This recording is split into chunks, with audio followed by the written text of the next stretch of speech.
What's going on, guys? It's your boy E is Profitable. I get a lot of questions as far as how to use TradingView for risk management. Is there a tool that can be used to help you with risk management and determining how big your lot sizes should be? I know there's multiple ways to do it online. You can find a pip calculator and so forth, but TradingView does come with a tool that can be very useful. So stay tuned and we'll go over that right now.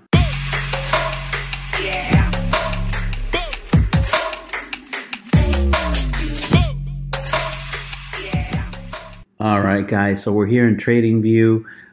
So let's take a look at this area here as an example. So let's imagine that we're looking at possibly taking in a trade when price touches this 15-minute imbalance or fair value gap, however you want to call it.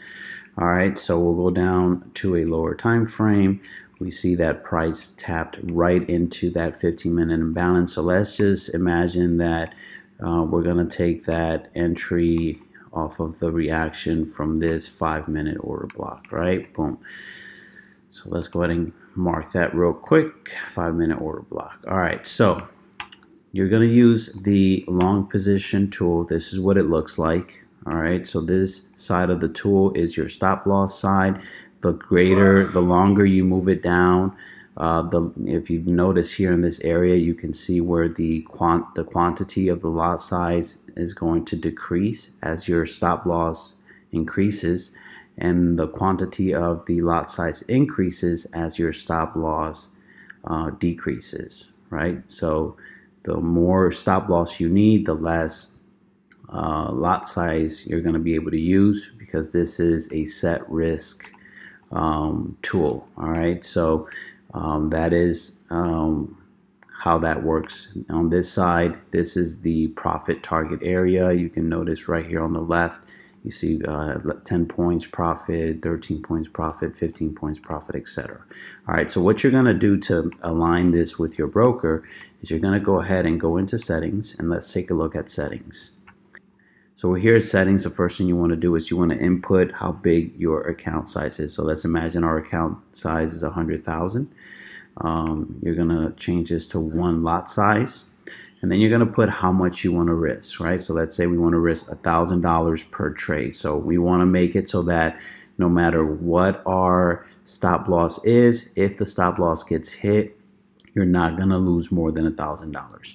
The entry price, you don't have to change that. That's done automatically. The ticks, the price, all this other stuff is done automatically when you make the changes, you know, on the other area. As far as style, you can change the color you want, how big the text you want. You can go as far as changing how you want the thing to look. If you look here to the right, you can see how it shifts from that view to that view. So that's just a matter of preference. Visibility, that's just the option.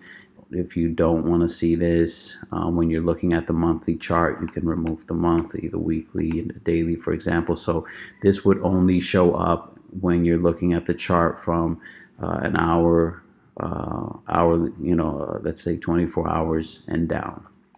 All right. So going back over here, right? So let's imagine that that was our entry, right? The opening of that order block, 5-minute order block, and our stop loss is at the bottom of the order block. So you can see that is a 2.8 stop loss. With a 2.8 stop loss, you're allowed to use 357 lot size. So it depends on what your broker is. So for example, for FTMO, 100 equals 1 standard. So with a 2.8 stop loss, this would equal 3 standards, so 3.5 standards.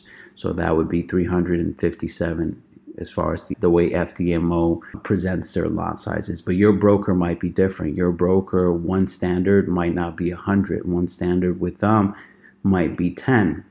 So if that's the case, then you know that 357 means that it would be 30.5, because again, you have to match this with whatever your broker is. You could also come here and change that lot size. Let's say right here, boom. All right, so let's say with your broker, 1 standard is 10, right? So with your broker, 1 standard is 10. So then you would come here and change it. One standard is 10, and you go back here, you notice that with a 2.8 stop loss, you could use 3 standards, which with your broker would match to 35. Oh, I'm making sense to you guys, trying to explain in a way that you understand. So again, you have the option here to make the changes so that it matches with your broker. Again, for FDMO, one standard is 100, so I'm going to put 1, right? So that means that if this is 357, that's 3 standards, 3.5 standards. But anyways, if you move your stop loss, you see how that decreases, right? So if my stop loss was for 7 points, it would be 1.42 standards, which is 142 in FDMO. Would be equivalent to the same. As far as your take profit, it would be the same. You find the areas that you want to take profit and you move it up. And if you notice here how this changes, that's how, you know, that's your pip point. So another thing to notice is that as you're making changes to your take profit, you can see your risk to reward ratio. So right now you're at a 1:2. So obviously the greater your take profit is, the greater your risk to reward ratio will be. All right, so those are 2 ways to look at that. But again, is very convenient because you know exactly how much you're going to lose. You know that if for whatever reason the market reverses and it takes you out, I'm not going to lose more than $1,000. So let's say if I wanted to risk 500, what would be the difference? You see it right there. With a 7-point stop loss, it would be 71. So for FDMO, it would be 71. If you have a different broker that operates differently, again, you can go here and make that change. And then with that broker, it would be 7. So your 7 stop loss, 7 would be your entry. You see what I'm saying? So it just depends on your broker. You have to match that with your broker, but I'm going to leave it as 1 because I have FDMO. All right, so that's the same thing with your short position. Same thing with the short position, just in reverse. You see right here to the left how the stop loss point increases as we move up, decreases as we move down. The quantity of your lot size will increase as your stop loss decreases. The quantity of your lot size will decrease as your stop loss increases. All right, and your take profit is what you see on the other side. All right, so again, when I am getting in on a trade, I look for my entry. Doesn't matter, you know, where it is. I mean, let's look for another example. Let's go to another day here. All right, so let's imagine here we're looking to enter this 5-minute fair value gap. Boom, let's say that's where I wanted to enter. I want to go long at the opening of that 5-minute fair value gap, right? So when price taps, let's say my stop loss was going to be down here, 7 pips stop loss. Let's say I wanted to take profit up here because there was this is buy side liquidity up there. So right, once price taps into my order, my stop loss is 7.3 pips. You see that on the left. I can afford to invest 68, which is a little under than a standard because again, 100 would be 1 standard. So if my stop loss hits, I'm not going to lose more than $500. You see that? And then as far as my take profit, if my take profit hits up here, that's 33.9 point. That's my target. All right. So how much money would I make? It's very simple. You can just multiply your lot size, which would be 68 times 33.9. So I'm making approximately $2,305 on this play. I risk $500 to make $2,305.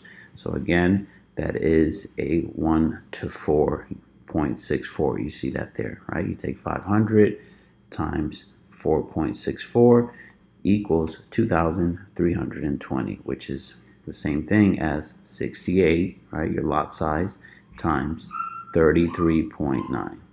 Exactly the same. All right, guys. So that's how you use TradingView to set your stop loss risk parameters. That way you don't have to worry about going onto a website and using a pip calculator. That wastes a lot of times.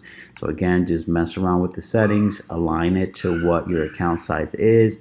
Make sure you align the lot size to what your broker is, so it's equivalent to the same thing. Again, if your broker, if one standard for your broker is 10, that means you need to change this to 10. If one standard for your broker is 100, that means you change this to 1, etc. All right, so I hope this video was insightful, and I'm out.